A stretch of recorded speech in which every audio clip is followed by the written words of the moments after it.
శాస్త్రీ స్మయోకి స్వాగతం.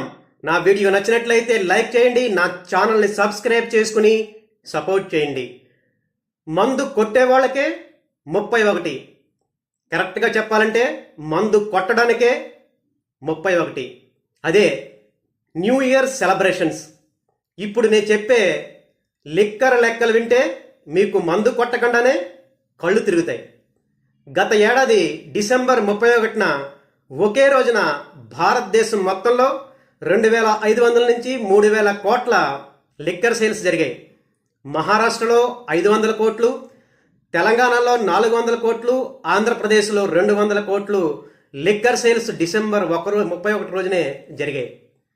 మన పక్కనున్న కర్ణాటక, తమిళనాడు, కేరళ రాష్ట్రాల్లో కూడా ఒకే రోజు 31న 300 కోట్లు ఒక్కొక్క రాష్ట్రంలోనూ లిక్కర్ సేల్స్ జనవరి సెలబ్రేషన్లో భాగంగా జరిగాయి. నార్త్ ఇండియాలో అయితే ఉత్తరప్రదేశ్, బీహార్లో కూడా లిక్కర్ బాగానే అమ్మారు.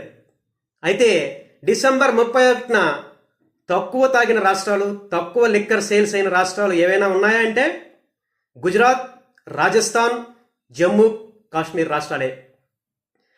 మందు బాబుల మాటల్లో చెప్పాలంటే మందు కొడితేనే 31 వెళ్తుంది, జనవరి 1 వస్తుంది. నాగరికత పేరుతో మనుషులు మారుతున్నారు, మనుషుల అలవాట్లు మారుతున్నాయి. అయితే మనుషుల అలవాట్లతో, సెలబ్రేషన్స్తో సంబంధం లేకుండా ఎన్నో జనవరి 1లు, ఎన్నో న్యూ ఇయర్స్ వస్తుంటాయి, కాలగర్భంలో కలిసిపోతూనే ఉంటాయి. ఇది కాలమహిమ.